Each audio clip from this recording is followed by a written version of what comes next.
Belated, apologies for that. Property Forum chat show live with myself, Nicholas Wallwork, CEO of Property Forum. I'll shortly be joined by Paul Mahoney from Nova Financial, and we'll introduce him shortly.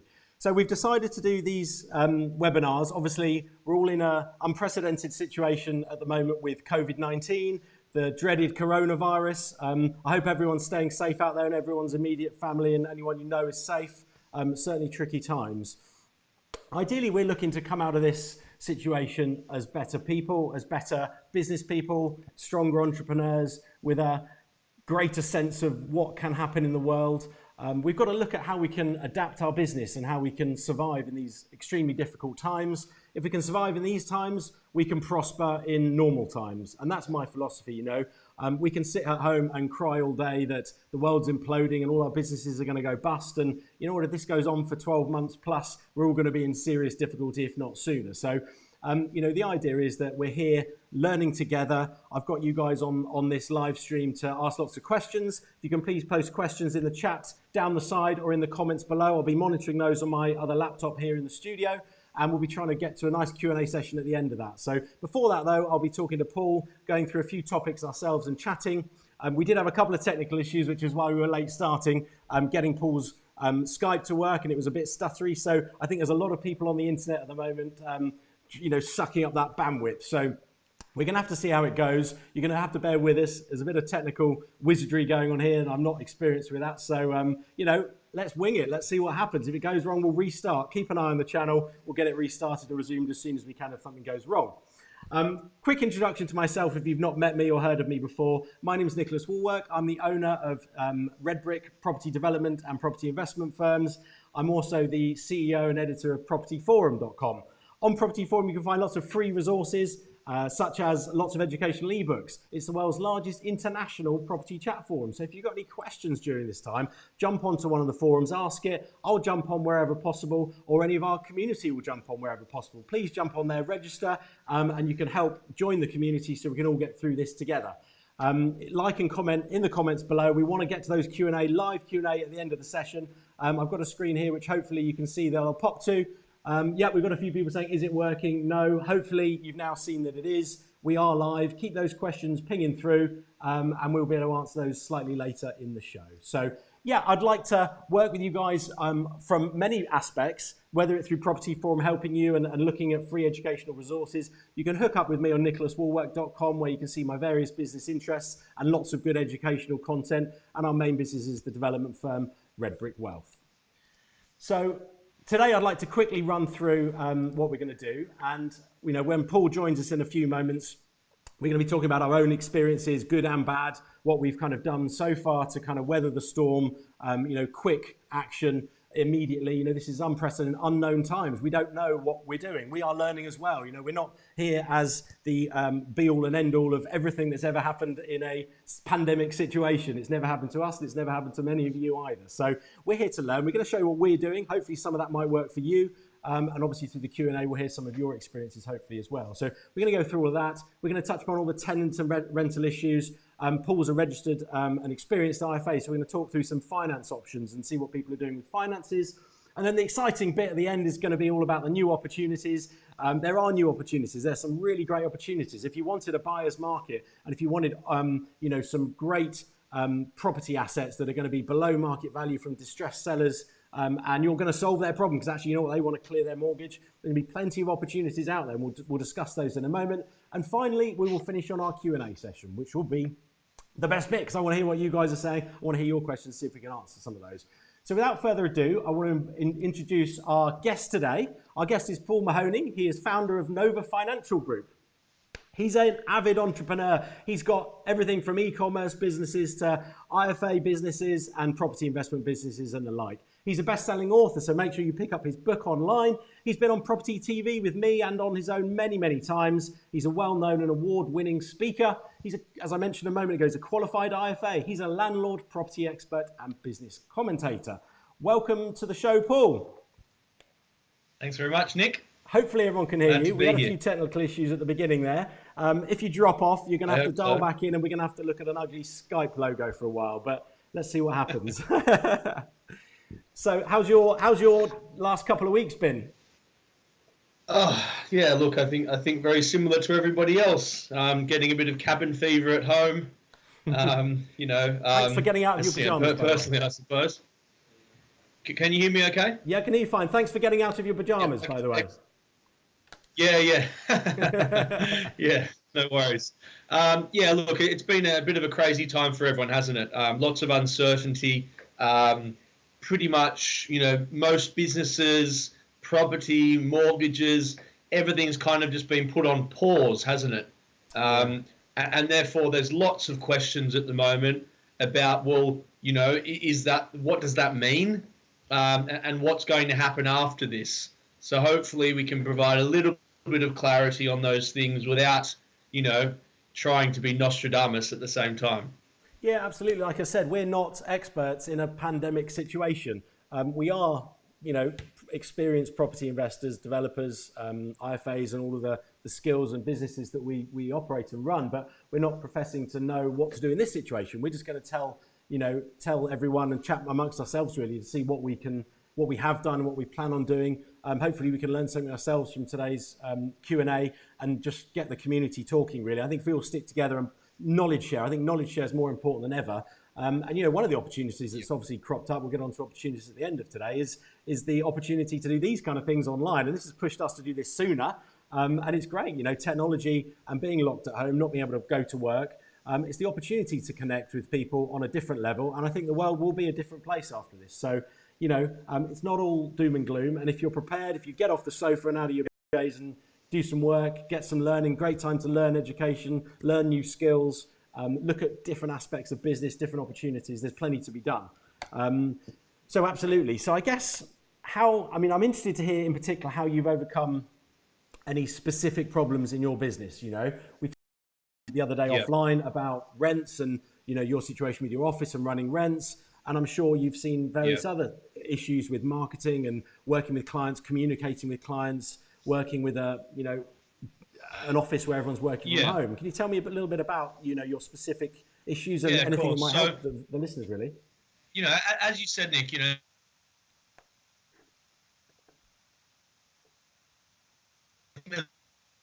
some positives to take from, short-term negatives, in that I think for everyone, this has disturbed the status quo, in that, it's very easy to get caught up in, well, just let that day-to-day roll on. And for pretty well all businesses, we've had to reassess, haven't we? Luckily, for the majority of my businesses, we have the ability to work from home. So, all of our staff is now working from home. They obviously each do it to different, varying levels of productivity, but at least we can do it. Using the likes of Zoom and email and for obviously your phones and that sort of thing. It was a relatively easy transition for us, whereas of course it's been more difficult for others. I think for most businesses, we've all kind of taken a hit revenue-wise, and therefore there's a discussion around cost cutting, and how do you survive this kind of paused period? And what sort of cost cutting can you recommend? Well, I think it's part of that disturbance of the status quo in that we've had various meetings between the management team of my main business, Nova, so far as, are there costs that we've been running that we don't need? Exactly. And come to the conclusion that there definitely are. Yeah. Cut the bloat. We've done exactly the same. There's opportunities to almost start again, but with all of the benefits of your existing business, and go, let's really, do we need this? Do we need this? Because the cash flow is going to be tighter, and cash is king, money in the bank is going to be tighter than ever, and it needs to be looked after more carefully. It's a really nice kind of reset, and that's the positive way of looking at it. Obviously in boom times, you want to be doing more spending on marketing and positive things to push your business forward, but actually now it's got to be more laser focused, I guess, is what you're saying. Yeah, exactly right. And look, I'm probably the worst possible person for this because I'm a spender. I always have been, so far as marketing, and I'm always about ramping it up and scaling and that sort of thing. But it's been a very interesting experience for me to have to really, cut things back to at the end of the day, we're in a lucky position, I suppose, in that we're pretty good from a cash perspective, and I really feel for businesses that, whether it be due to bad management or simply just the situation at that point in time, that are tight on cash at the moment, because cash is king in situations like this. If you've got enough cash, you will survive. If you don't, you will not. Yeah. And that's just the stark reality. That's, for me, when I first entered business, I don't think I really understood that. So far as, I was thinking, you generate revenue, you're going to be successful. But actually, for me, I learned pretty quickly that it doesn't matter what you're owed. It matters what you've got in the bank. Yeah, absolutely. I think that's a key focus for people at the moment. To, I suppose, perhaps keep in mind, because we just had a meeting earlier in the week that you probably can't be all that certain about being paid at the moment, because other businesses are having cash flow problems as well. So planning around certainties rather than relying upon other businesses paying you at this point in time is sensible.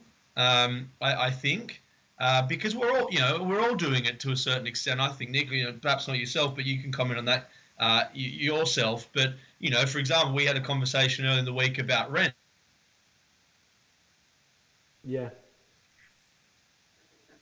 And we're going to our landlord and asking for rental holidays and discounts, because I think everyone is. At this point in time, when revenues are down and banks are giving mortgage holidays and that sort of thing, that it all kind of flows uphill, doesn't it? So these are the types of things that people are considering in this sort of uncertain time. Yeah, absolutely. And from our perspective, I'll talk through a few things we're doing and we're looking at the moment. And as I say, it's all sort of cash is king, and I don't stress that enough. It's all very well. We're all in this situation now. It's not something we can plan for. I think that's one of the biggest lessons for business from something like this. The only way you can really protect yourself from something like this is to have massive cash reserves. And unfortunately, in normal business climate, when I say normal, even in difficult business climate, you don't need anywhere near as much as a buffer, because this is a bit of a one-off event. So it's really testing a lot of people, and it'll test a huge number of businesses, big and small. You see high street groups and Debenhams looking to go into administration. They've probably depleted their reserves within as little as a month, and that's a bit scary. It's not whether you're big or you're small, the business effect, and that's what we're focusing on more today rather than the health effects, is touching all of us. Some of the things we've done, from a personal level, I've gone through my personal accounts, and I've looked at everything we spend on a monthly basis. I've looked at every single standing order, bar probably, Zoom or Skype logins and basic stuff for business. Gone through and cut absolutely everything I possibly can that's non-essential for survival and doing business. And then, like you say, it's a good ground-up experience to go from there. We even took my wife's car off the insurance, because there's a good chance we don't need 2 cars running for the next 3 to 6 months. That's 150 quid a month. It might sound like nothing, but 3 months of that is almost 500 quid, and 6 months is £1,000. And you start adding up those little standing orders, and suddenly, we're going to plan for the worst and hope for the best. But everything from a 20 quid a month standing order right up to mortgages for thousands of pounds. We're speaking to the banks as well on mortgages. We've got a couple of mortgages already with payment holidays. You've got to make sure with the bank it's the right kind of mortgage. I think we'll go on to some specific mortgage questions in a moment, Paul. But it's important not to just jump in and cancel all your mortgages and not pay them. You've got to speak to your bank, get permission first, check there won't be any bad credit, and really cherry pick what you're going to pay and what you're not going to.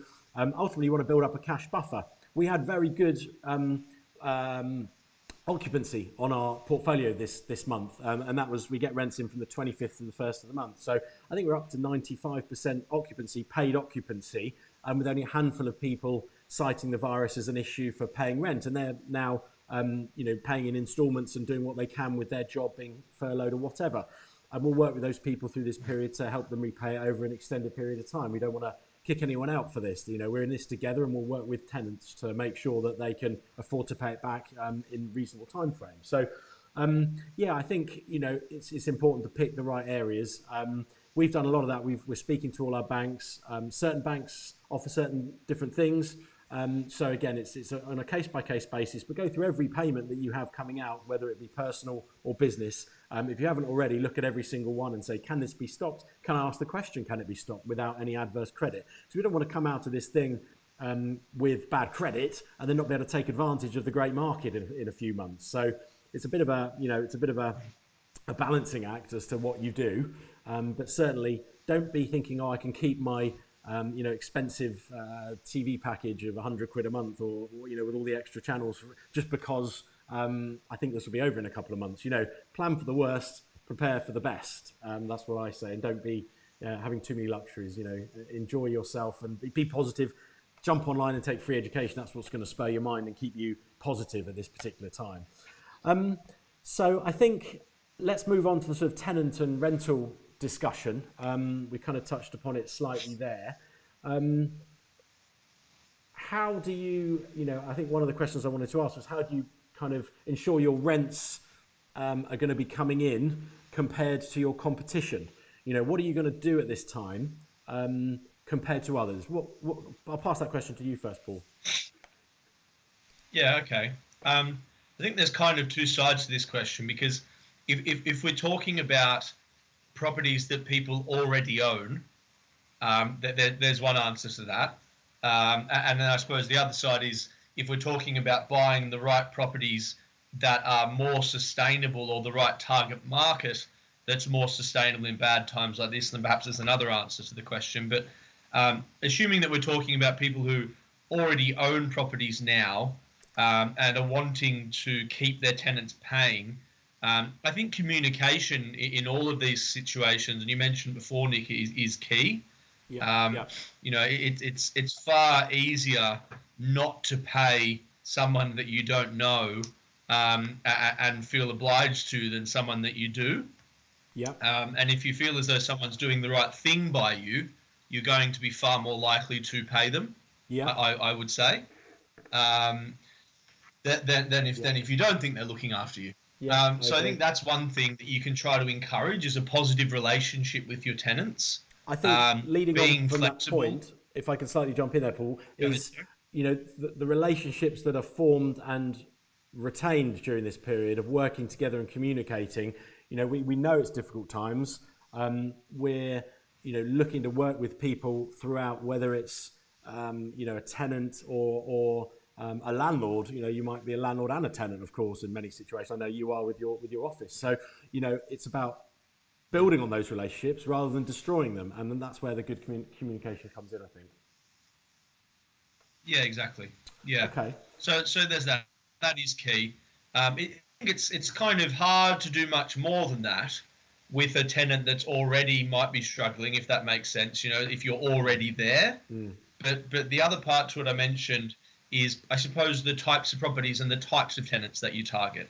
What a good type of tenants to target, and therefore, at this time, what are good types of tenants? Yeah, so my personal approach, and therefore the approach of our business and what we encourage our clients to invest in and target, is more so desirable properties in central locations, with young professionals being the predominant target market, that are generally on an above average income, take pride in the place they live in, and pride in their credit worthiness, and all those types of things as well. Now, in my experience, that type of tenant is more sustainable through bad times than somebody who's actually really struggling to make the rent regardless of hard times. Now, that's, I suppose, a little bit self-serving, of course, but at the end of the day, we invest in property to make money, so we want to have sustainability of our revenue. Yeah, no, I agree. And I think there have been, depending on what property strategy you're employing with your tenant base, your user strategy, there are certain strategies that are obviously suffering substantially more than others. So areas like serviced accommodation and short-term lets are obviously going to be taking a massive hit. They're potentially going to having to look at alternative models. And if that was me running a serviced accommodation business, and I have run them in the past, we've had about 10, 12 units in Newbury and a number of units in Reading. And we've actually over time reverted back to the professional residential lets for many reasons, because it's it's extremely hard to run and manage that business. Each property, if you've got more than 10 units, is almost a business in itself. So the infrastructure and the team you need to deliver that is not dislike a small hotel. And again, in times like this, you potentially got all of those extra costs from all those staff that you're either going to have to furlough. You're going to have to act quickly. So now might be a time to go back to the residential lets and use that as a buffer for 6 months. Put people on a monthly rolling contract, or a 3 monthly contract, or a fixed term 6 monthly contract, just for this period to get some revenue coming into the building. Obviously, you need we've literally just done that, Nick. So we were about to launch a short-term rent business about 3 weeks ago. Excellent. Very topical. Worst possible timing to launch it. But interestingly, before this came about, before the whole COVID-19 thing and the lockdown thing, very, very potentially profitable business. And obviously everything is just on hold at the moment. And I would say it's very likely that this is resolved, whenever that may be. It will return to being a very attractive business. So effectively what we've done is what you've just said. We've put things on hold and focused more on the longer term AST type rents in the short term, with the aim of picking this back up when everything is resolved. Yeah, no, it's very sensible. And I think it shows, for many people's strategies, this is an opportunity to see how it could have been done better, whether it's an existing strategy or a new one. Looking at what you've been doing and whether it's working or not, you can see the flaws in it, and you can see what you need to do next time. So, we're going to try and take a positive spin on these webinars, and always focus on the positives. Yeah. What can we do? As I said, we're going to. I think that's something worth mentioning as well, Nick. Is not to get downhearted by these things. I think I had a bit of a giggle when I just said to you then that we're about to launch a short-term rent business 3 weeks ago. Literally the worst possible time you could have been thinking about doing it. I'm pretty sure I've got a sound effect. A week prior to that, it was a great idea. I think I've got a sound effect for that. Hang on. What's that? Had a sound effect for that. There you go. Yeah, so that's the thing about business, isn't it? We come up with ideas and we test them out and we launch them, and sometimes they work and sometimes they don't. But the worst thing you can do is get down on yourself about it. Yeah, absolutely. I think it's key to stay positive. I'm a big believer in positive mindset. In all of the work I do, whether it's on Property Forum, there are ebooks on there about positivity as a positivity ebook. There's lots of different mindset techniques you can use at these kind of times. And I'm having to dig deep to stay positive. I'm having to pick from my toolkit of, meditation and goal setting and, getting out there and doing certain things as part of the meditation and part of the goal setting and visualization and positivity toolkit to stay positive. This isn't easy for everyone. We're all in this together. We're not, these big experienced investors, developers sat up here doing a webinar proposing that we are not affected by this and that we are not upset and distraught by this. Of course we are. We're just trying to do what we can, like everyone else is. Incidentally, jump on and grab the book on Amazon. That's got all the mindset stuff in. I'm on a green screen, so you can see through half the book, which is quite interesting. Bit random, but there you go. Go and grab that, and grab Paul's book as well. Lots of good tips in there for ongoing longevity. I'd like to move now, if I may, Paul, onto a bit more specific. There it is in the background, the property pension plan. A bit more specific, shameless pitch, but we are trying to help. We're trying to help with cheap and free education. That's what it's all about. Finance and cash flow. Can you talk to me a little bit about what you're seeing with the banks and what various banks are doing from an IFA's point of view, the availability of mortgages? I know it's changing day by day, but if you could maybe just give us a little brief introduction to that'd be most helpful. Yeah, of course. So it is, you're right, it is a moving target at the moment. And interestingly, if I can just, sort of talk about a personal experience again with this, talking about business ideas and that sort of thing. As this all started to occur and as the interest rates started to come down, I was thinking about applying more resources to the mortgage side of our business because it seemed logical. Rates are coming down. Everyone's at home. Everyone's going to start remortgaging. It's the best time to do it ever because we're at all-time historical low interest rates. And then literally 3 days later, pretty well all lenders just stopped. Now, what I mean by that is most lenders have stopped progressing mortgage applications. Okay. You know, for example, I'm buying a place in Liverpool at the moment. I was just about to get a valuation instructed, and the lender contacted one of our brokers and said that everything's been put on hold.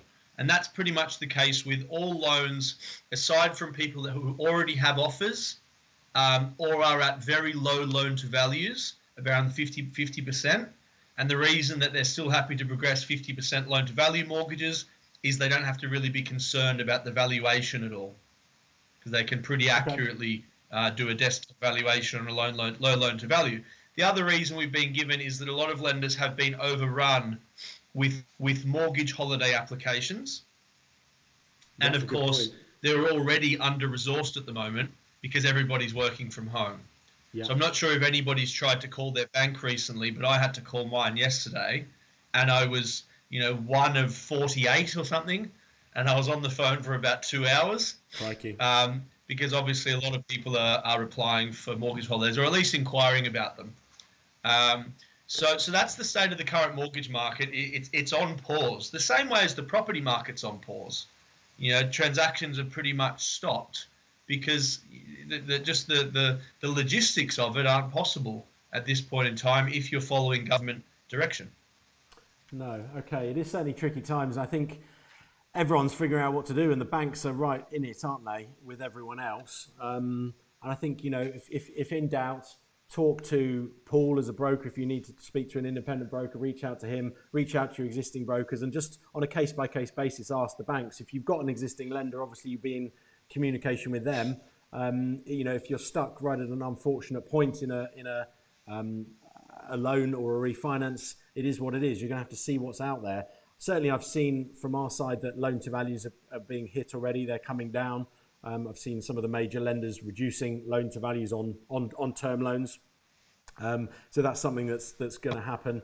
And I guess the concern there is that, Just to comment on that, Nick, while I think of it, sorry. Yep. Just on that, because we've had a lot of people contacting us really concerned because they've read or they've been told that high loan to value, when I say high, I mean like 75% buy-to-let loan to value mortgages are being pulled, and will they ever return? Yeah. That's not my understanding whatsoever. They're not necessarily being pulled; they're just being paused. Okay. So they're not offering new applications, but what all lenders are pretty much saying is that they will return to normal when the market returns to normal. Got you. Okay. So, for example, there was an article in the Financial Times about a week ago that mentioned that loan to values are coming down, but they were talking about Barclays and Lloyds, which are two of the most strict lenders in the market. The two most high street lenders out there, if that makes sense. So I wouldn't get too concerned about that. It's just that everything's on hold at the moment. Okay, so the message is really about staying positive, I suppose. Yeah, stay alive with the cash flow where you possibly can. I guess people might be concerned with coming to the end of a bridge loan or a development loan. I guess in those scenarios, it's just talk to your bank, isn't it? Talk to that existing bank, get an extension. I think this comes under force majeure in most finance contracts. This is an act of God, as some people call it. And it's something that they will be reasonably accepting of, to give you an extension on that period in order to refinance when you're able to refinance, I guess, is the message, isn't it? I wanted to similar to what we mentioned before, communication is really key. You really need to the worst possible thing you can do is stop paying your lender. But if you're communicating with them, then they should be practical about the situation. Definitely. Now, I just want to make sure people are going to post some comments. We've got some good comments for people that registered for the webinar early on via email. So we've got those questions to go through at the end. Please post in the comments in the chat if you're watching. Post any questions you've got that you've not already asked. Anything that's personal to you, anything you'd like to know, we'll do our best to answer it as we go along. One of the things I wanted to talk about briefly, which I didn't touch upon in the tenant side, is moving on from that communication with tenants. It's about letting the tenants know, letting your tenants know that you're there to support them, You're there to support them to a point. Obviously, their rent still needs to be paid if at all possible, or a proportion of it.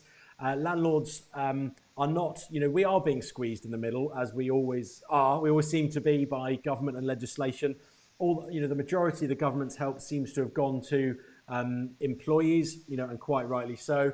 And that ripples up, upwards to landlords, so that your tenants can essentially afford the rents. But we do often get squeezed in the middle there, whereas we might get a mortgage break, but actually the rent is significantly higher than the mortgage, so we're losing all our profit potentially with defaults and tenants moving out and not being able to evict tenants necessarily. But it's not a time you'd want to evict with tenants. It's a time more than ever to really understand, and the way we treat our tenants, they're very much our customers. We want to work with tenants. We're not these horrible landlords, the stereotypical landlord that's just horrible to their tenants. That's what you sort of see on TV and some of these shows. But a good landlord treats their tenants like a customer and works with them throughout any times to see if there's a solution to the problem, and we can work with them. So we've worked very closely with tenants. We've been sending them weekly updates, if not every other day, sort of rent payment time last month, almost every day an email going out, sending links to all of the government resources, asking specific questions about what their situation is. If they are going to struggle with the rent, what's their situation? And we might better help point them in the right direction. We have a number of foreign tenants as well. We're based in Reading, Newbury and the Thames Valley area, and a lot of professional businesses there that employ foreign people who come into the country for months at a time and years at a time to work in those bigger businesses. So they may have a bit of a language barrier gap, and I feel for them. So we're stepping in, helping, sending them to the right legislation and the links, making sure they've got a good open conversation with their employer.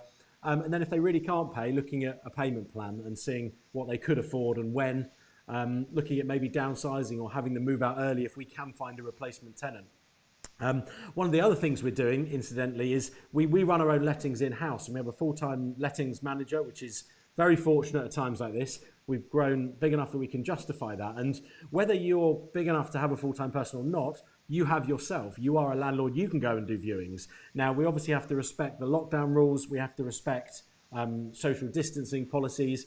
But currently, as far as I'm aware, we are allowed to go out if it's the course of business, and carrying out a viewing, if you're a landlord, is the course of your business. So as long as it's conducted professionally and in the right way with the distancing, you can open up the door, have the prospective tenant walk around the property to do the viewing on their own, come back out and keep your distance, have a conversation and follow up on email on the phone. That's the way you can conduct viewings. And there's a lot of letting agents that have shut down their high street stores. They're obviously doing what they can from home, but they're very unlikely to be, and I'm broad brush generally speaking, a lot of them were very unlikely to be able to do viewings and do the necessary tasks that a letting or managing agent is able to do in normal times. So, don't be afraid or shy to step back into your business and go and do the viewings yourself. I'm doing viewings myself, believe it or not, and we've got nearly 200 tenants, across our portfolio. So we've got to do what it takes to stay alive and keep that cash flow coming in, keep the business strong, and your underlying rental income is going to be one of your key factors that keeps you from staying competitive in this market. So update all your adverts, make sure they're spick and span, get cracking photographs. All the standard rules apply for renting and managing properties that they did before, but this time you've just got to do it more and better. I could argue we've been slightly lazy with our lettings in the areas that we operate. The demand is so huge. We put up a good professional advert with a good few pictures, good descriptions, but that's pretty much all we do, and we fill our rooms at 99% occupancy consistently with that. Now, that's better than most anyway, but now we're upping our game as well, and we're able to carry out virtual viewings. I can walk around with a camera or a smartphone and do a virtual viewing for someone. We've done one of those this week. So, there's lots of options to up your game. Don't be afraid to do it and offer it on your adverts at the top. We can carry out virtual viewings of our properties or our house shares. We can meet you and work with social distancing rules to show you around and show you what you can, to show you around the property and see it. So we're here where letting agents are shut down. This room is available direct to landlord, and we're able to facilitate a move. If you need to move at this time during lockdown, which is, not as many people as normal, granted, but those that are out there, you want to get those leads, and that's really vital. So I think we've kind of touched upon quite a few areas there, Paul, with regards to tenants, rental issues. We've looked at some of the finance areas. and we've looked at kind of, speaking to your lender and communication and touching upon all of those. I guess let's move on to a little bit more of a fun area, which is the new opportunities area.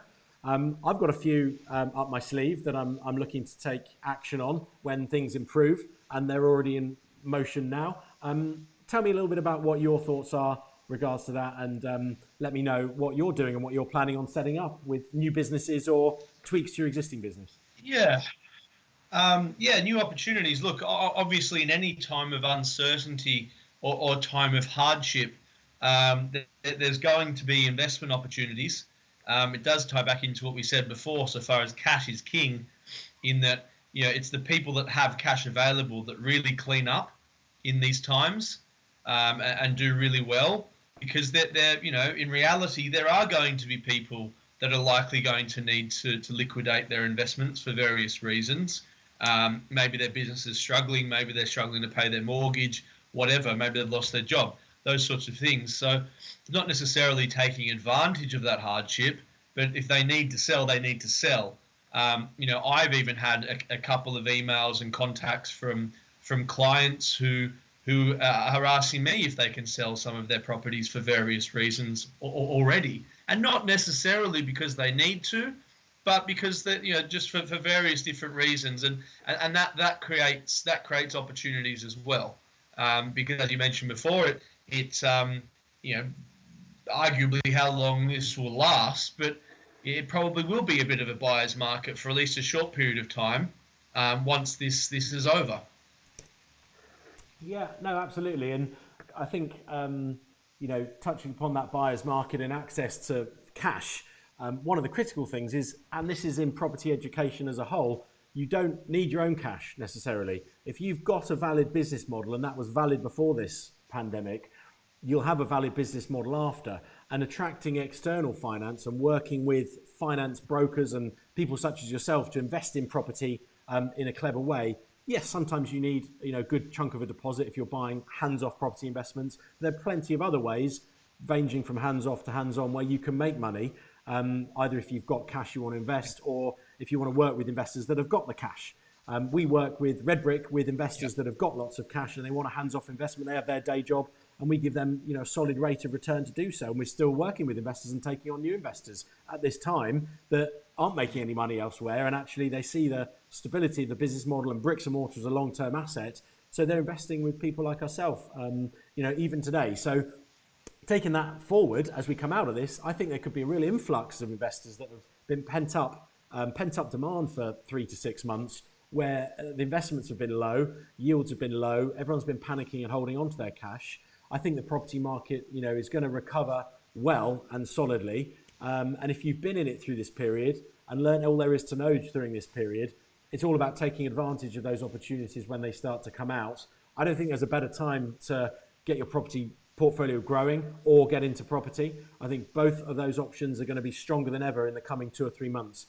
And now over that time is the time to be prepared for that, I guess. Yeah, absolutely. Other than your books, Paul, how would you be sort of advising newbies at this time? Maybe they've got a ton of cash. What would be some of the best examples you could give to invest in today or in a couple of months? And what sort of timescales are we talking in your mind before we sort of move into that sort of area of business again? So we always encourage people who are new to property to start relatively simple and to make their first couple of investments into properties that they'll be quite certain are going to perform reasonably well without taking too much risk. And that kind of ties back to what I mentioned before, so far as investing in centrally located, desirable properties in major cities where there is extremely strong reasons for people to want or need to live there due to employment, facilities, amenities, essentially looking to tick as many of those boxes as possible, so far as what a potential tenant and what a potential future buyer wants and needs. If you have all of those things, then you can have more confidence in the demand for your property. And some people might call that pretty boring vanilla buy to let, but in my opinion, if you're a first-time buyer, that's really what you want. You want to start out on a positive foot I don't think people should be launching into property development when they've got no experience with property. That's just my opinion. Some people will disagree with me, but I think you want to be starting out simple in a positive way and building in complexity from there.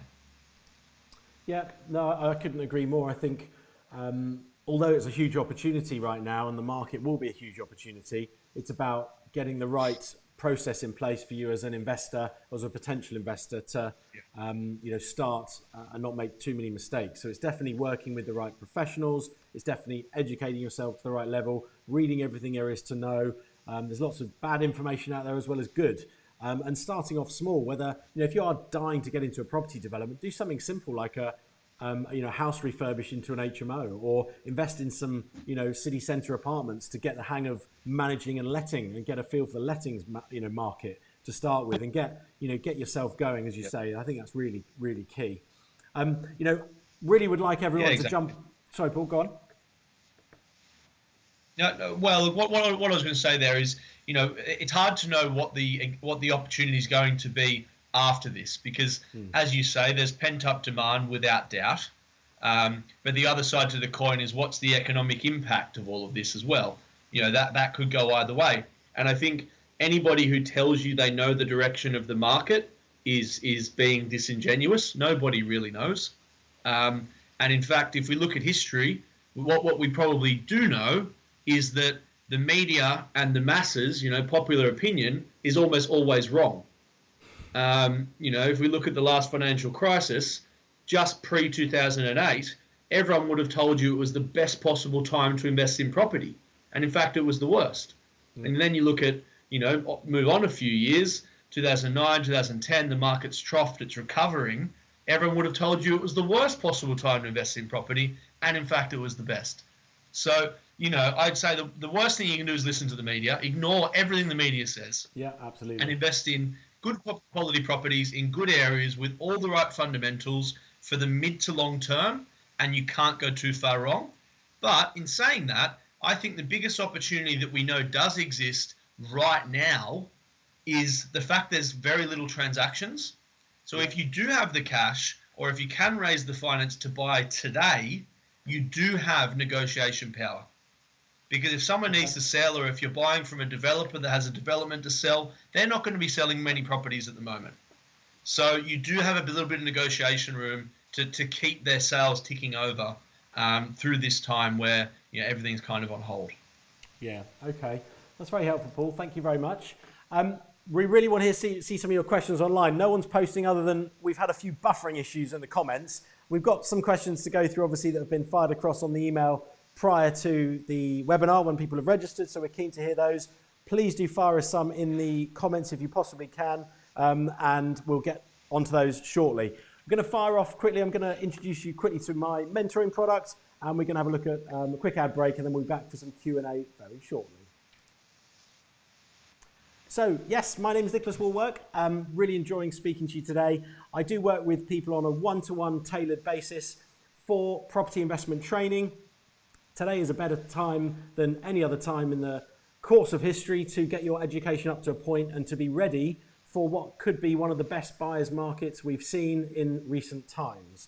I can help you with specific property investment problems. I can help you with structuring your sites. I can help you with sourcing, laying out your sites. With HMOs, I've got a lot of expertise in HMOs and office to residential conversions. We haven't touched upon that yet, but actually office to residential conversions are likely to be a very big area of growth coming out of the back of lockdown, as a number of people work from home and office use is maybe less than it might have been previously. So potentially one of the cracking opportunities that might come up then. But I'd love to hear from you. We can have a free chat, see if I can help you and see if we can work together to forward your career in property or to start it. Look forward to speaking to you soon. Jump onto nicholaswalk.com/mentorship to book your free call.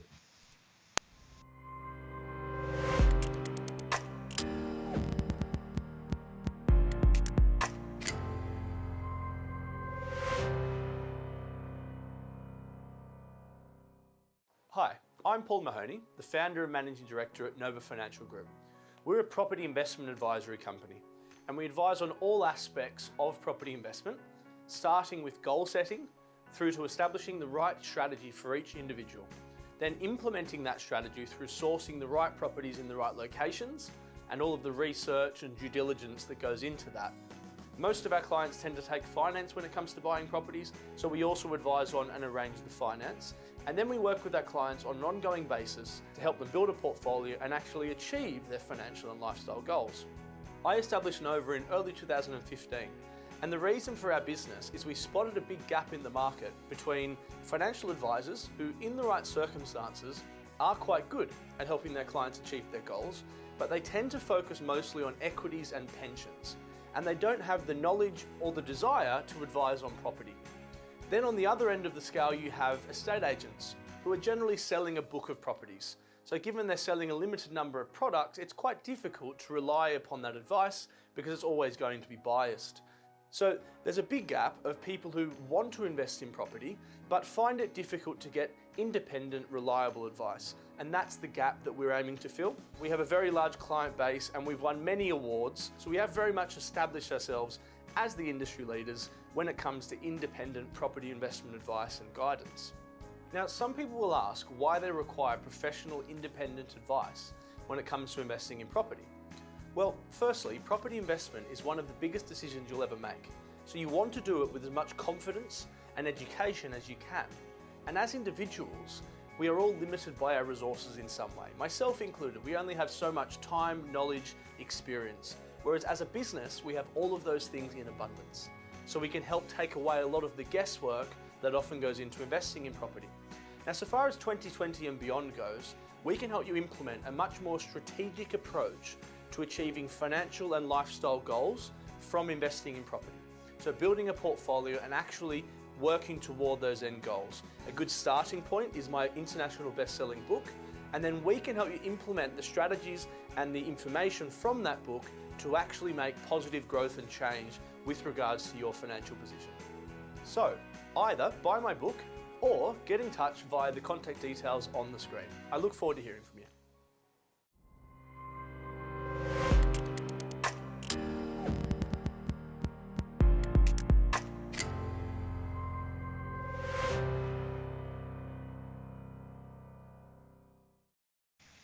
Welcome back to the studio. Thank you for enduring our wonderful ad break on the fly, trying to work out this technology here. Pressing random buttons seem to have worked, which is lovely.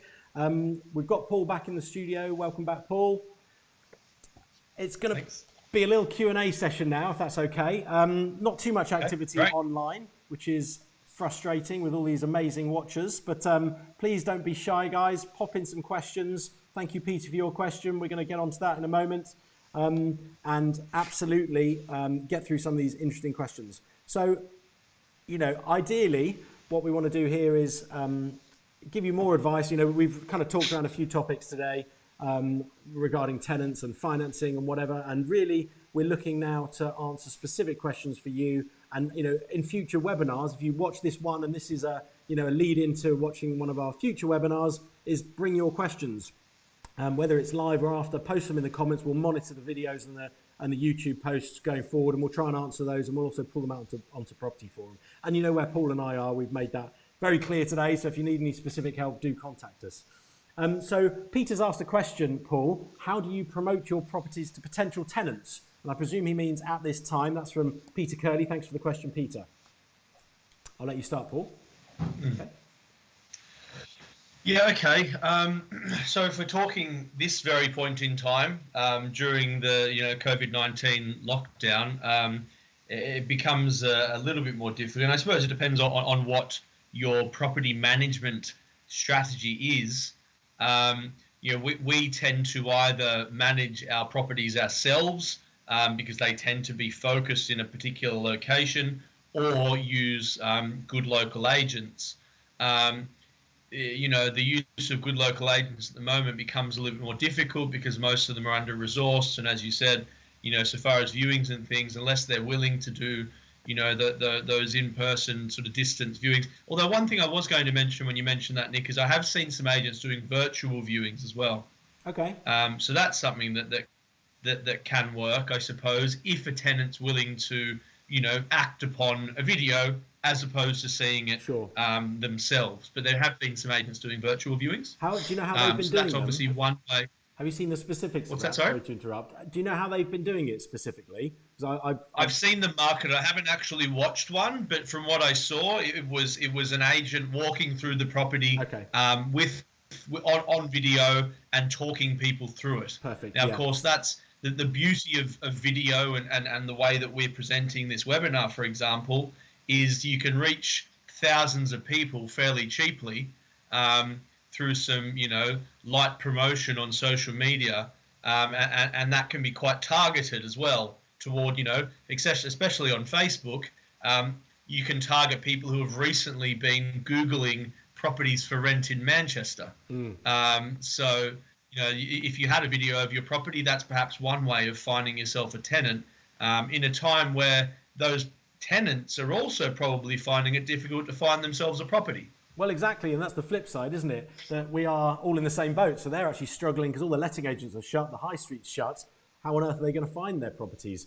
I think, Smith Studios has kindly asked a question as well, which leads on to this. So I'll quickly throw the question. Great to cover, it would be great to cover the creative ways you're attracting new tenants, financial incentives and such like. So, yeah, leading on from that, tenants are also struggling to find properties. So it's all the virtual viewings, and facilitating the viewing is key to get that message across. That's one of the first things to put in all your adverts. Both for Peter and Smith Studios there. Get on and absolutely don't die on us, Paul, there. Hopefully I won't catch that on a virtual Just terminal. hay fever. I hope you're okay. It's about making sure that you're available, making yourself fully available. Once you've done that, some of the financial incentives we're doing is we're offering discounts to NHS workers for a period of time, a reduced rent. We are offering discounts to all tenants, usually a 2-week rent-free period. And what we're doing that in the second month of occupancy. So we will still get their 5 weeks deposit, their full first month's rent, and that's a chunk of cash up front for security for you, knowing you're going to get paid. You don't really want to offer it in the first month because that means you might be attracting a lower quality of tenant which can't afford to pay going forward, and they just want to take advantage of that first month and then disappear again. So do it in the second or third month to attract them into a longer tenancy. So we're finding that's quite a good way of doing things. We're also implementing, this stuff we already do to a point. If you have a few more rooms 1 month, we tend to offer a week's free rent as an incentive if people can take it immediately.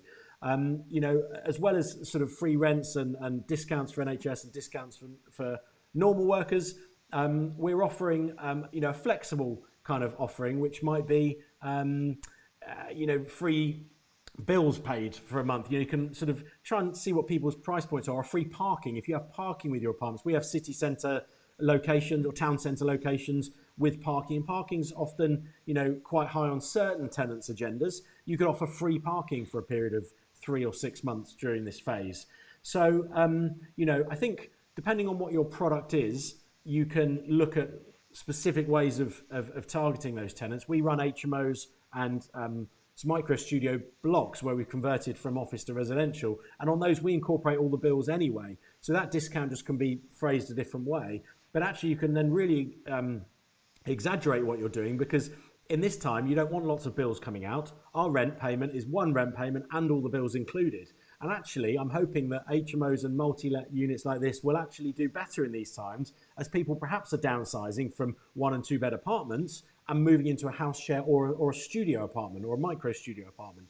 So again, looking at the positives, look at what you've got. If you've got a single let house, maybe you want to change the use of that to an HMO at this time, because if you can fit 5 people in an HMO and it's not too much work to actually convert it, you're going to reduce your risk because you might only need 5 tenants. You might only need 3 out of those 5 tenants to cover the mortgage. Whereas if it's let on its as a whole house, you need 1 tenant to cover the whole rent and all the bills. So it can be quite a risky strategy. So now might be the time to educate yourself on HMOs and houses of multiple occupancy. Can you rent a spare room? If the tenant's not paying, ask his permission and get their agreement to move someone into the spare room that he was renting, rather than kick him out. £500, £600 a month, I'll rent the spare room. That'll help cover the rent for you.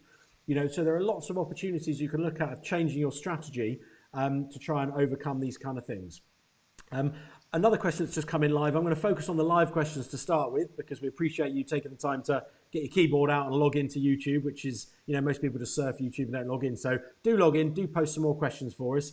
We've got Royal Berkshire Developments there, so shout out to those guys. Amit Gatahora.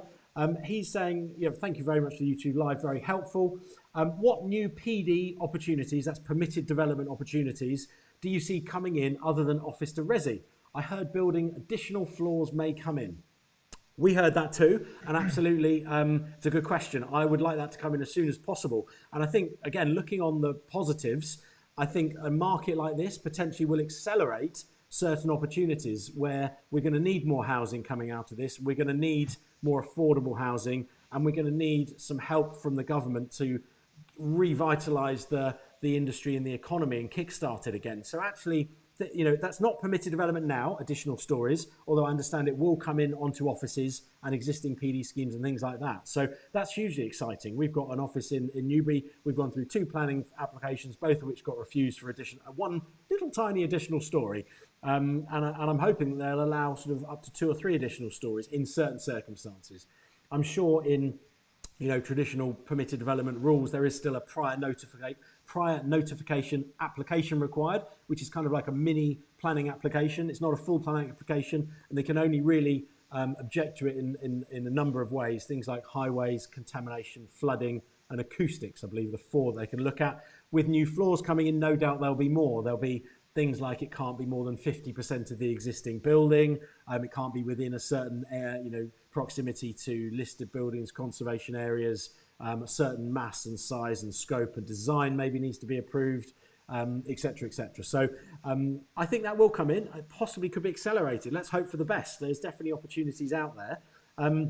There is, of course, PD at the moment for converting light industrial units, that's under 500 square metres, back to residential use as well. So if you haven't seen that opportunity, go out and check it out. It's one of the lesser known opportunities because there's not as much obvious stock. An office that looks a bit residential in a town centre is an obvious conversion, but maybe a light industrial unit isn't quite as obvious. But there are some out there that will be. So again, source some interesting stock. Now's a good time to go out there and find things that other people aren't finding.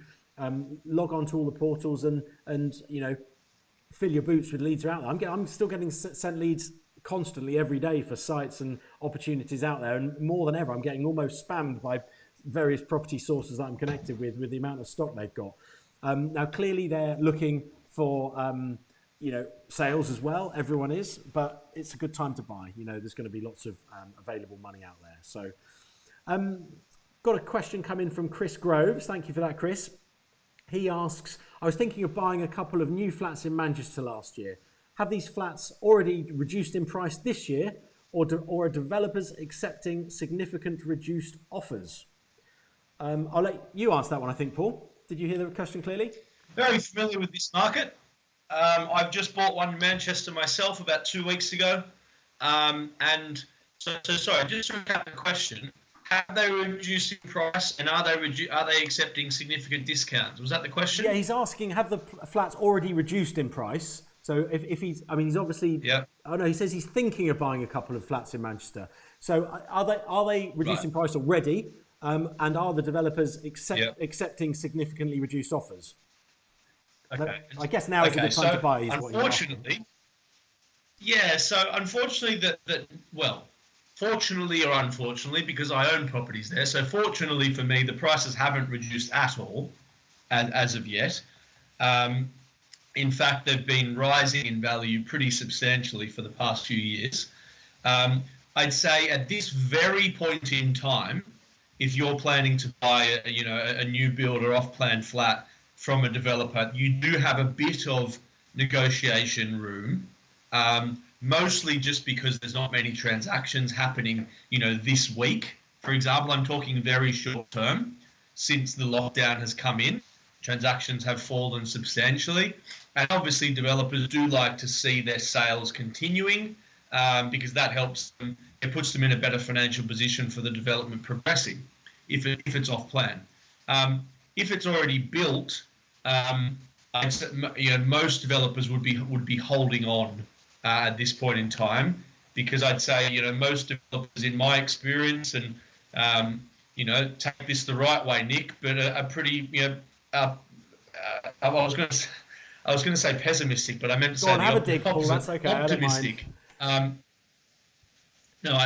Most developers in my optimistic. Yeah. and therefore would be hoping for the best from all of this, as opposed to be worried about the outcome.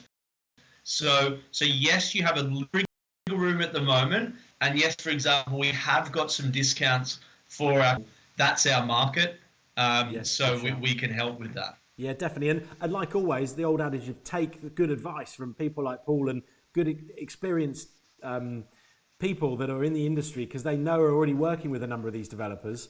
They'll know what the push points are. It won't affect them as an independent introducer to do that. And really, they can help you negotiate the best deal, and which developers are potentially offering, significant deals. So I would say, developers, leading on from Paul there, developers will potentially turn to a build to let strategy where they let out their units. If they're seeing a significant period of no sales or reduced sales or significant capital values being decreased, they will probably let them out for a period of time, give them a refresh, and then resell when the time's right. That would be their preferred strategies than fire selling stuff. There might be the odd developer that falls foul and goes bust during this time, and those might be the ones where you'll get some stock from, but they will be, ones to look out for, I guess, and hopefully that won't happen, but there's bound to be a few casualties. And just one further comment on that as well is in my experience in working with developers, and I've been doing now for about 12 years. In my experience of things that happen and don't happen, it's the developers that are willing to negotiate massively on price that you should be a little bit concerned about.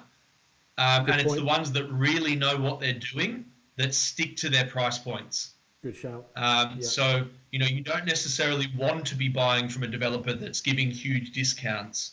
An example of that is if, you're a really good negotiator and you get a 10% discount and I pay list price, you can sell at a 5% profit and I've made a 5% loss.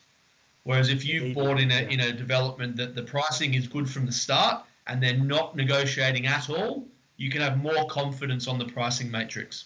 It's a good point. And also, you don't want to be buying into a developer that might be going bust. If the site isn't finished, I would say at this point, more than ever, only buy into a finished site. If you're buying end product and you want to rent it out, you need it to be finished so that you can let it out. You don't want to be committing funds necessarily for something that's a long, 2 years off plan, because who knows, sorry if that's contrary to what you might be wanting to happen, Paul, if you're working with some off-plan stuff. Not necessarily, Nick, but I'd say just to add to your point there, if you are buying off-plan and you can justify it based upon the particular development, making sure your money is protected is key. Absolutely. For example, I've just bought a place off-plan in Manchester. It makes a lot of sense because I think based upon the factors it has going for it, it will do well regardless of the market. But so long as the cash you put down is protected, if that developer goes bust, you get your money back. Yeah. That's the key. That's a good call. Okay, a couple of questions that come in on the email whilst we're talking and through registration. We've got Nikesh Rathana. I'm sorry if I've pronounced that wrong, but I think that's right. Nikesh has asked, do we have to send, as landlords, do we have to send our tenants a document for them to sign to inform them that the rent holiday period of 3 months has to be paid back at a later date? Now, I guess that's a quick question. I don't mind answering that one. Ultimately, you don't have to send them anything. You should do. You should absolutely send them stuff. You should be communicating with them a lot more than normal. You should be sending them all the government help.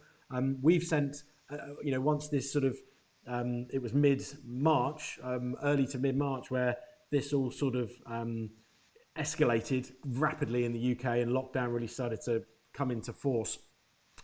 We had a couple of weeks lead in before rent payment date at the end of March, 25th to the 1st of April, 25th of March to the 1st of April. And so we preempted that by saying, look, just so you know, guys, tenants, your rent is still payable. There's no rent-free period here for you unless we grant it for you, ultimately. And I'm tracing the message here. Obviously, we didn't phrase it quite that way.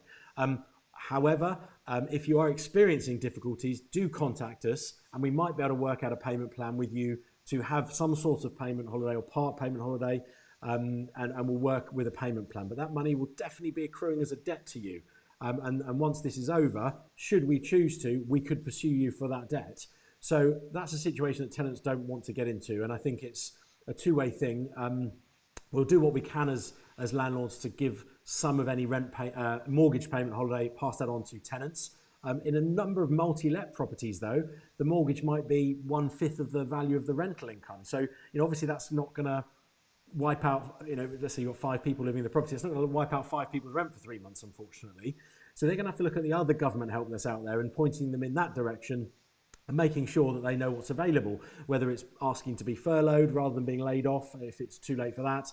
Looking at the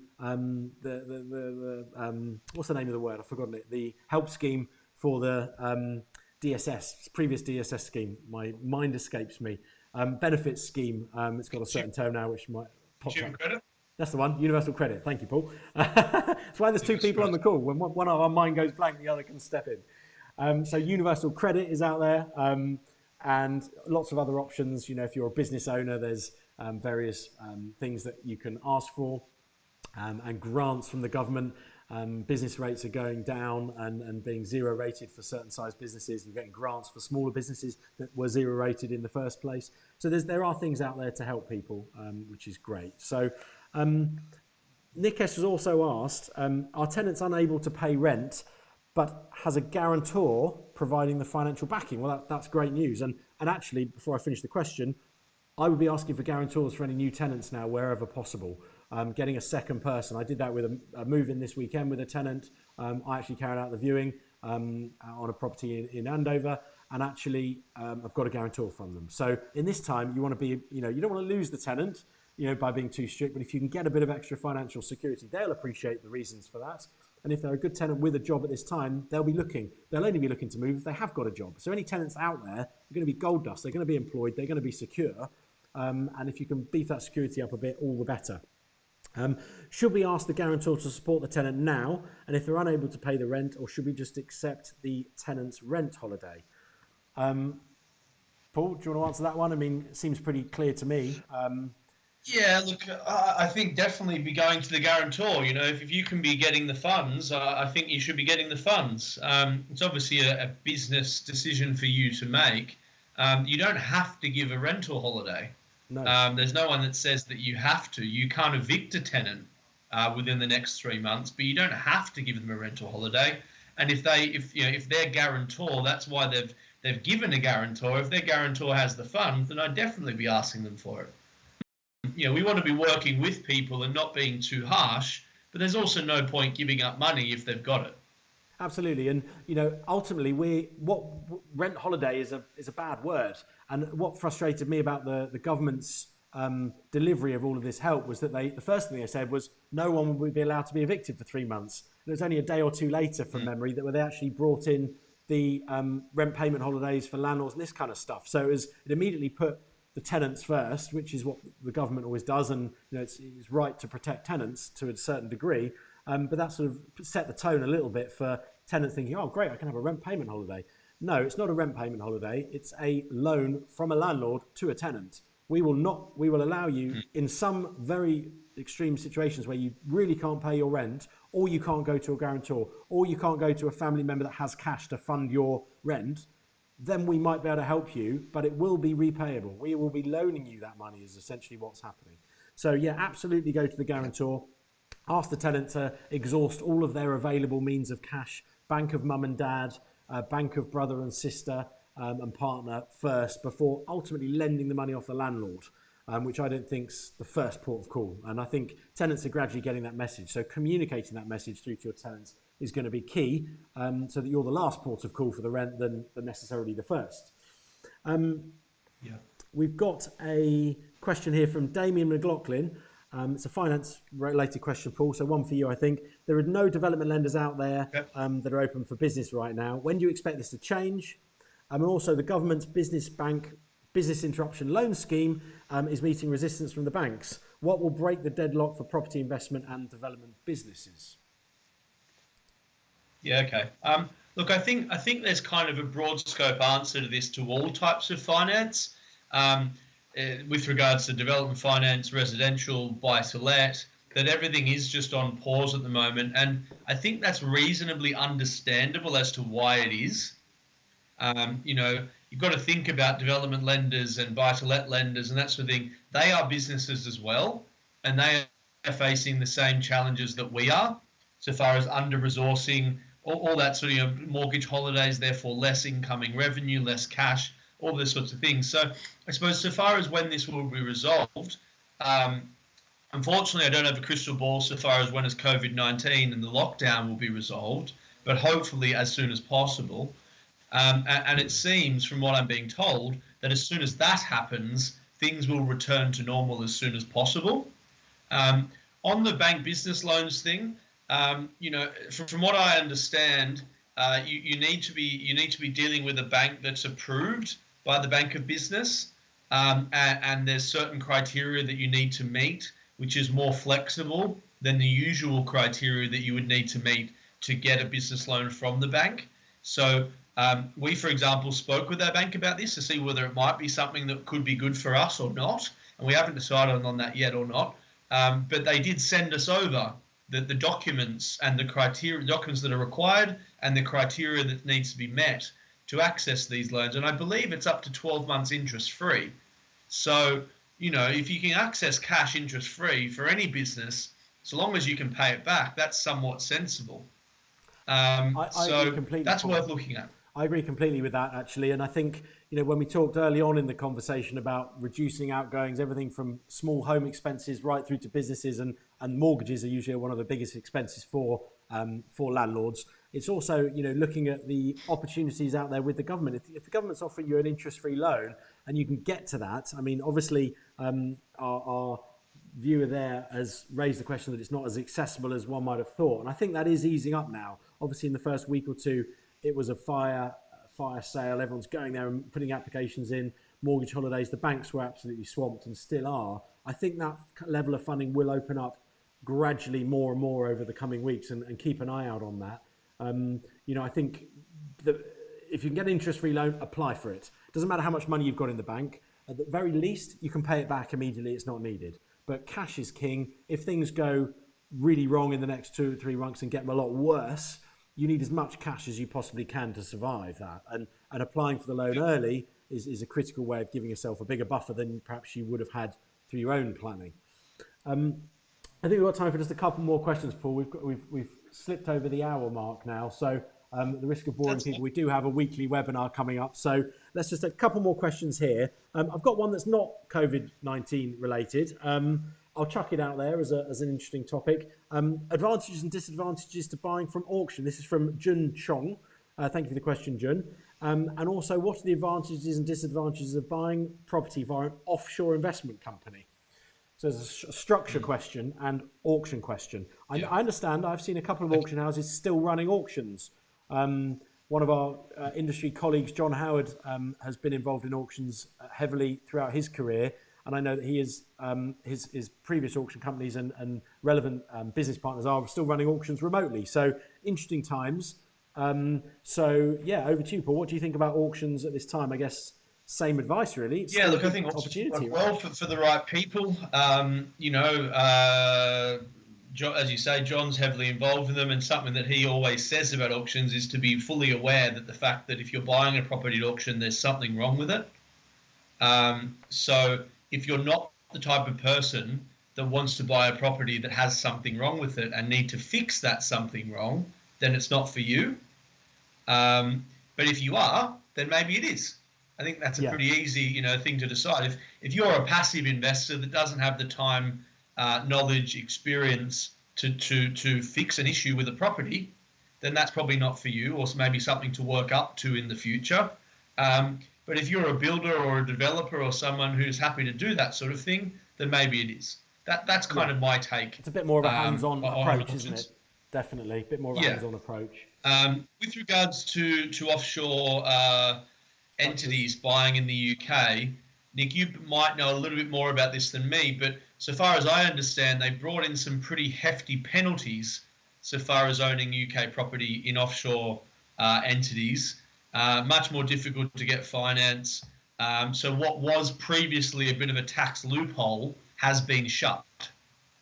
Agreed. There's definitely more legislation and loopholes closed in recent years for that. I think, the difficulty with any offshore structure, it sounds like a great idea, and one's perception is that these multi-millionaire investors are doing this offshore and sending everything around the world. But for property investing, it's particularly tricky, as you say, for those reasons stated and others. And ultimately, you've got to get your money back. If you're living in the UK and you're domiciled in the UK, if you want to spend that money in the UK, you've got to get it back here somewhere. And then you bring in the money back in and it's taxable then, unless you're planning on evading the tax, which I would highly unrecommend. It's not as straightforward. There are some very highly tax efficient structures in the UK. And Paul and I both know good people in the industry that we can point you in the direction of. Tony Gimple of Less Tax for Landlords, he is the guy to speak to there. To be honest, he is our accountant. I know Paul works with him, and a lot of very successful property investors work with Tony and his firm. So they can look at your structure. They can look at the most tax efficient way of doing things and making sure you're using your corporate structure properly. In my mentoring, I also mentor people from a usability perspective about structure. It's not financial, legal, or accounting advice. It's practical advice that I give you, and then I can fire you off to the relevant professionals to implement those schemes to make sure they're implemented properly. But depending on what you're doing, you'd look at different structures. If you're developing and flipping, you might need different structures to developing and investing and holding. So again, structure is very much reliant on the way you operate your business, where you operate your business, and how you operate your business, and the tenant class that you're using. All those things can feed in, as well as how much money you want to take out, if any. Do you want to reinvest the profits? And it can be quite complex. Inheritance tax planning comes in at the end there. So all of those things feed into the structure of your investment portfolio, and getting that right is critical, because you end up paying. I think some of the things you've touched on there, Nick, really point out the benefit of professional advice in the current market, whether that be structuring, strategy, finance, essentially just overall the right approach for your specific situation, your resources, and your goals. There's a huge difference between doing that the right way and the wrong way. And you can't be expected to know those things without knowing them. Property is, in my opinion, without a doubt, not a do-it-yourself thing anymore.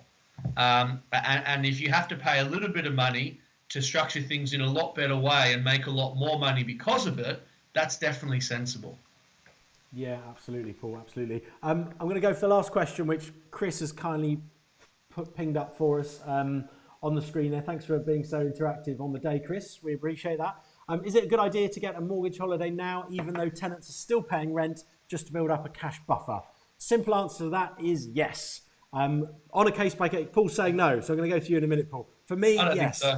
If it doesn't affect the credit, if you've spoken to the bank, if it doesn't affect any upcoming or future applications in the coming months, maybe with the same bank or with a different bank, then yes, you need as much buffer as possible. You're better to build up that now. If at the end of this month, none of our tenants pay their rent, we're going to be in a slightly better position anyway, or in the next 2 months. So I think cash is king. It feeds back into the cash is king. My opinion is case by case, speak to the bank manager, see what they're offering, and say, look, we're not in trouble yet. Our tenants, I'll be open with them, our tenants are paying their rent. But if they stop paying their rent, is it prudent for us to take a payment holiday with you now? Will there be any adverse credit for that? Will there be impact on our business? Will you loan to us if we need a refinance loan in 3 to 6 months or 12 months? Will there be any comeback from that? Have the conversation with your existing banks and future banks and brokers. That's critical. So, Paul, quickly, you're saying no. What's your point of view on that? Yeah, look, I agree with your logic there, Nick, and I get why you say that. I suppose just my take personally, and in talking with clients, again, it's called a mortgage holiday, but it's not. If you get 3 months off, you still have to pay that 3 months at some point in the future. And my understanding is essentially what it will do is add 3 months to your mortgage term. So you are going to have to pay it. I haven't applied personally for any mortgage holidays because I don't necessarily feel as though I need to as of yet. And I'd prefer to keep meeting those obligations, I suppose, in a similar way to what we said about, tenants not taking liberties and that sort of thing. That's just my take, I suppose, that, if you're in a half decent cash position, you don't necessarily have to go down that path. No, that's a fair point. It does need to be paid back. These are not free payment holidays. They're either added to the term of the loan or they're added to the loan itself on the same term, so your payments might go up slightly. My view of mortgages, And the way we operate our business, we work with private investors. We pay them a high interest for their money. If we can get a low interest rate loan now for 3 months, but still have the income coming in, we're going to take that. So I think like the overriding answer there after both of our opinions is it's a case by case basis. For us to have no mortgages for 3 months, if that was the case, but all, a good chunk of the rent's coming in, we'd actually build up a good cash buffer through that. That's more, desirable at, 3 to 4% interest rate when we're sometimes paying up to 10 to 12% to investors to use their money for development processes. So that can then offset that cash and protect investors as well. So, take everything that's there, in my opinion, as long as it doesn't hurt your credit or it doesn't take advantage of anyone. If you've got the cash, obviously don't take any advantage of people, certainly not landlords, certainly not other people that are going to be struggling. I view the banks slightly different to a landlord situation, clearly. The banks are getting funded by the government. So if it's funded by the government, I think, and it's being offered to you, definitely worth looking into. But okay, that's all we've got time for today, Paul. Thank you very much for coming on the show. Really appreciate that. Thanks for having me. We'll have you back on in a few more weeks, hopefully. But for now, thank you very much for having you on. So that's the end of the first Property Forum chat show webinar. Thank you all for joining. Thank you for those that have interacted and jumped in. Really appreciate the interactivity. I appreciate it's a bit of a pain to log into YouTube and to post questions. I didn't get to all the questions on the emails, unfortunately, but more for next time. And please get your questions in early and online. You can see that we do prioritise those that come in online. So it's really key to get those in, and we can chat through them and try and help. I hope it's been really helpful for you.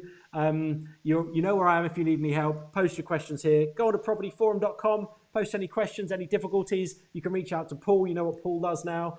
And hopefully we'll all get through this. I'd like to hear any of your opinions, any tips that you think, hey, Nick, you know what? Why don't you do this? I didn't see you mention that on the webinar. Please mention it to me. Mention it on, on Property Forum, or email me and drop me a line and let's connect. I'm not the be-all and end-all of every piece of knowledge in a time like this. I'm just doing my best, and I hope that you guys are too. If we connect and knowledge share in this kind of way on a regular basis, hopefully we will get through some tricky times.